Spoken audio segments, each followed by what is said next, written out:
Já expliquei que Shiva é uno e que sua unidade não é conturbada pela presença de Vishnu e Brahman, que nele existem e cada um deles é trino.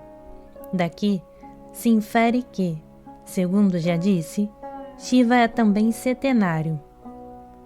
Ao sétimo princípio, que por si retém, se costuma considerar como a síntese dos outros 6, mas em rigor é o primeiro princípio, não constituído pela combinação dos outros, senão o de que derivam por dedução. Pois bem, Shiva se relaciona por meio de sua Maya, ilusão, com os 6 princípios, separadamente do seu peculiar, mas ele permanece sendo unicamente Ananda, felicidade. Vishnu se relaciona com Shiva por meio de Isha e com Brahman por meio de Kriya. Mas, de per si, permanece essencialmente Jnana, o amor, o coração ou a consciência universal. Brahman se relaciona com Vishnu por meio de Rajas e com Shiva por meio de Tamas, mas permanece essencialmente Sattva, a lei ou a mente universal ou mundo de ideias. Vishnu e Brahman existem parelhamente durante todo o período de manifestação ou dia de Brahman, e Shiva os mantém em harmonia por meio de sua Yogamaya. A consciência de cada homem é uma porção de Vishnu ou Chit, e a evolução em todos os planos a que aludem os teósofos é a expansão da consciência individual para compenetrar-se cada vez mais com Vishnu, ou Logos teosófico, chamado por alguns o Deus ou consciência suprema de nosso sistema planetário. Não é o Deus universal, senão o Deus da consciência, cuja trina natureza está constituída por Isha, Jnana e Kriya. Para compreendê-lo assim, é necessário prescindir de planos e considerar Vishnu como a consciência total do sistema. O grande triângulo da hierarquia oculta de nosso globo é uma importante parte de Vishnu, de quem são partes menores as consciências individuais dos homens. Os 3 membros do grande triângulo da hierarquia oculta são o Senhor do Mundo, o Buda e o Mahashohan, que respectivamente representam os princípios Isha, Jnana e Kriya do Vishnu solar, ainda que não representem Shiva, Vishnu nem Brahman. Mas como Vishnu está relacionado com Shiva e Brahman ao longo de toda a linha de consciência e não tão só na sede solar, por assim dizer, temos que os membros do grande triângulo desempenham o papel de Shiva, Vishnu e Brahman com relação à consciência do mundo. Portanto, o Senhor do mundo se parece, por assim dizer, a Shiva, o Deus universal, de modo que a consciência de nosso globo possa conhecer o Eu e cumprir a sua vontade. O Senhor Buda mantém a unidade de Jnana de nosso globo e a oferece ao Vishnu solar. As funções do Senhor do mundo e do Senhor Buda são algum tanto ocultas e transpõem os reinos de Maya. Mas o Mahashohan, que governa o Kriya de nosso globo, vale-se desta potência para relacionar-se com o trino Brahman, e por meio de Maya relaciona a consciência de nosso globo com o trino mundo de matéria. Desta maneira, ele tem 5 princípios a seu cargo.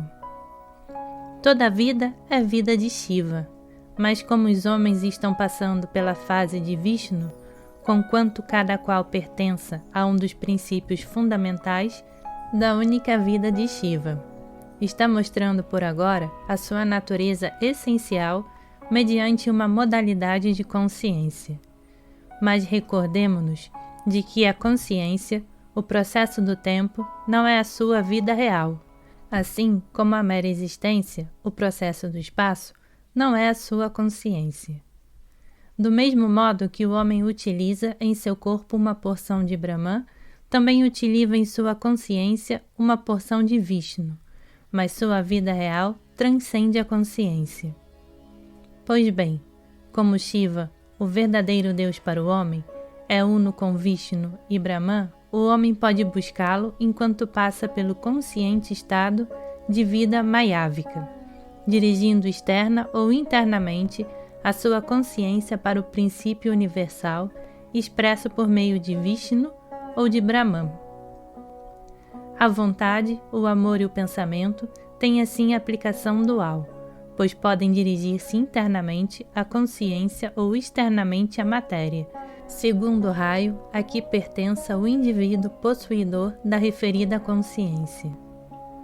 Por outro lado, ainda que todo homem viva na trindade de consciência, é setenário, porque procede de Shiva, e os 7 princípios estão inseparavelmente presentes em todo homem, mas ao predominante, por ser mais vigoroso, se chama o seu raio.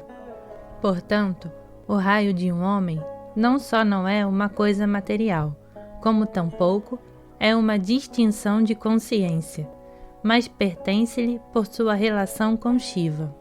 Assim, é que não se pode vê-lo, porque a visão é um dos sentidos, por alto que esteja o plano da visão, e o seu objeto são sempre as gunas sattva, rajas e tamas. A consciência nunca é visível, e muito menos o é a verdadeira vida ou Ananda. Todavia, se um homem atua notoriamente em determinado sentido e tem adequado tipo de matéria, vida na fase de Sati, para os seus veículos e propósitos, cabe inferir que o seu raio o incitou a escolher a sua obra e determinou as características do seu corpo. Ao falar do raio de um homem, considerando o princípio nele predominante, não nos esqueçamos que também possui os outros 6 princípios, e que falamos de um homem, isto é, de quem é dono de si mesmo, até o ponto de governar a sua vida desde o interior de sua consciência, e não deixar que seja um conjunto de atos reflexos ou de respostas submissas às influências do ambiente. O homem que busca Deus por meio de um ideal é positivo, e não está submerso em Sati, nem dominado por Sati, como estão os homens de muito atrasada evolução. Vale-se do poder seu pensamento para indagar a verdade, do sentimento para descobrir a bondade das coisas e da vontade em ação para achar e revelar a beleza. Todas essas atividades são completamente diferentes do servilismo e negatividade do embrião de homem que vive sem outro propósito que se resolver na ociosidade, na indiferença e nos prazeres egoístas. Os raios dos animais estão claramente assinalados, mas não são assim os dos homens até que estes tenham progredido bastante no reino humano, pois, enquanto não progredirem, poderão considerar-se, no reto e natural sentido, como fracassos de homem.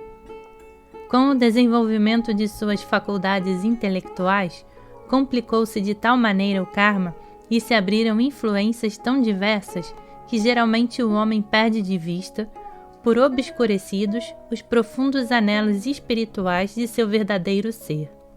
Contudo, se alguém se desse ao paciente trabalho de analisar o homem comum, veria que um dos seus 7 princípios é mais vigoroso que os outros 6, e guia as forças de sua alma para o aspecto universal de si mesmo.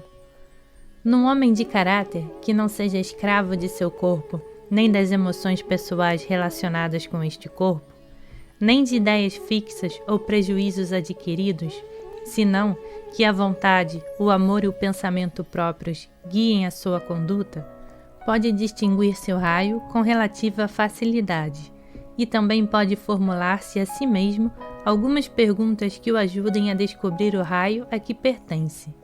Mas reservaremos estas perguntas até que tenhamos descrito especificamente cada um dos 7 raios.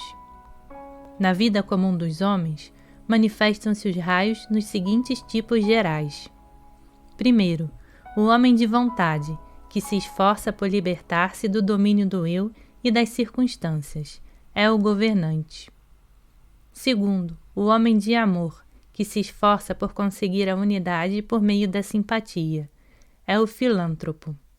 Terceiro, o homem de pensamento, que se esforça por compreender por meio do estudo da vida. É o filósofo.